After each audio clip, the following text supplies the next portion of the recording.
Welcome to Horror Year, where every story is a journey into the unknown. If you're brave enough to face your darkest fears and uncover the most chilling tales, you've come to the right place. So, dim the lights, turn up the volume, and subscribe to Horror Year. Your journey into terror begins now. I'm going to tell you something that nobody outside of my immediate family has ever talked about.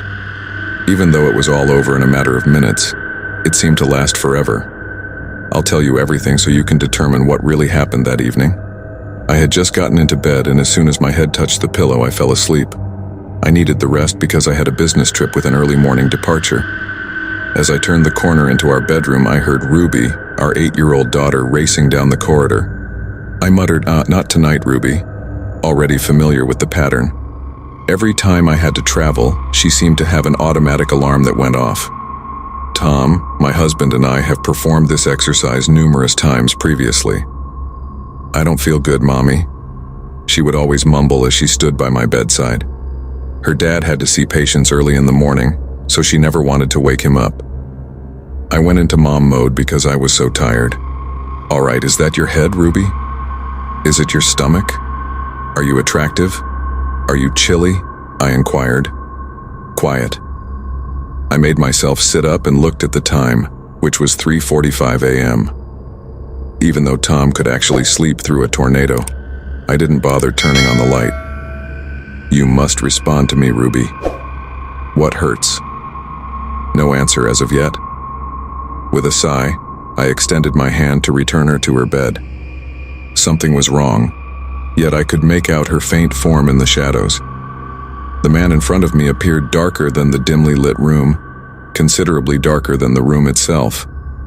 I blinked. Wearing the same red pajamas that I had helped her into earlier that evening, the youngster was Ruby's height. However, her legs and arms were abnormally slender, resembling spindles. Her lifeless, empty eyes looked to be gazing into space. With my heart pounding, I froze. Did Ruby bring this friend home without telling me? A kid who got lost in our house? Tom was at the far side of the bed, too far away for me to touch without shifting, so I tried to stir him up. I also couldn't bring myself to move for some reason.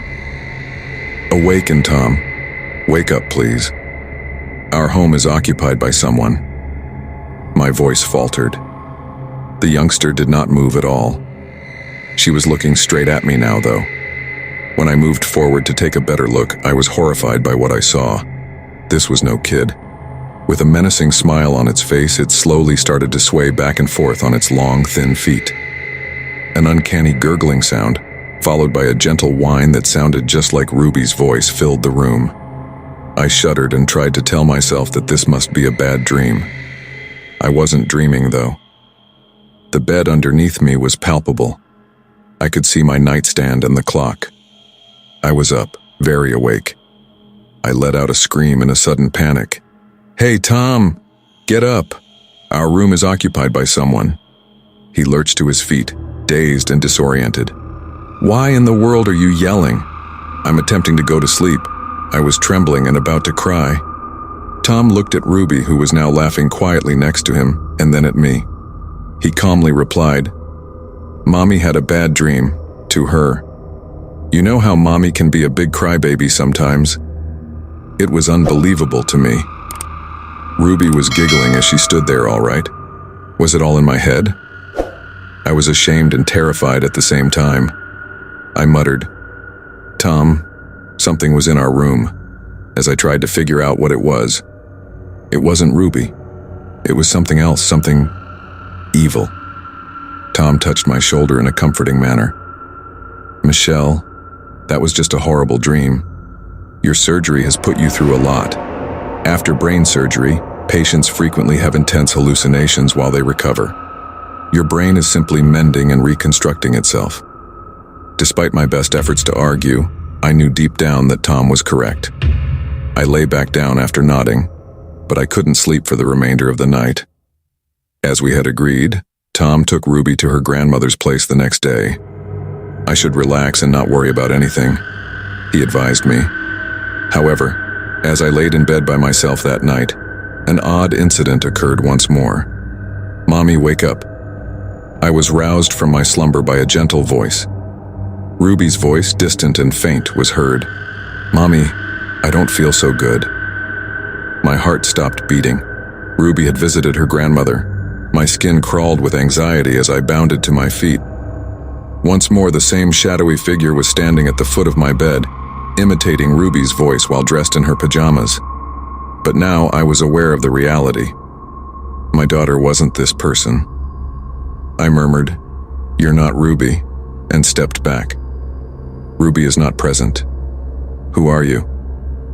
"Mommy, I'm Ruby," the figure said, its voice alternating between a sarcastic tone and a wail. "Mommy, I'm Ruby." As the figure moved forward, its soulless eyes staring at me and its smile growing, I screamed and scurried to the side of the bed. It became terribly cold in the room. I heard Tom's voice abruptly. "Michelle." "Stop it," he screamed, startling me awake. "You're having another nightmare." With my heart still pounding, I glanced around. Beside me stood Tom and Ruby. Granny's kept Ruby safe. Or had it all been just another awful dream?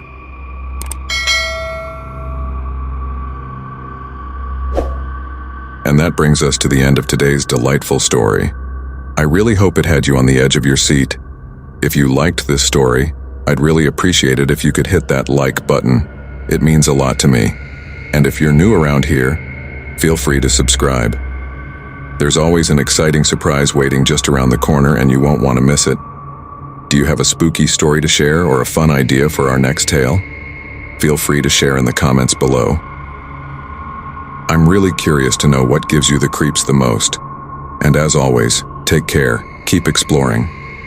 And remember, sometimes the most chilling tales are the ones left untold. Catch you in the next one, if you're up for it.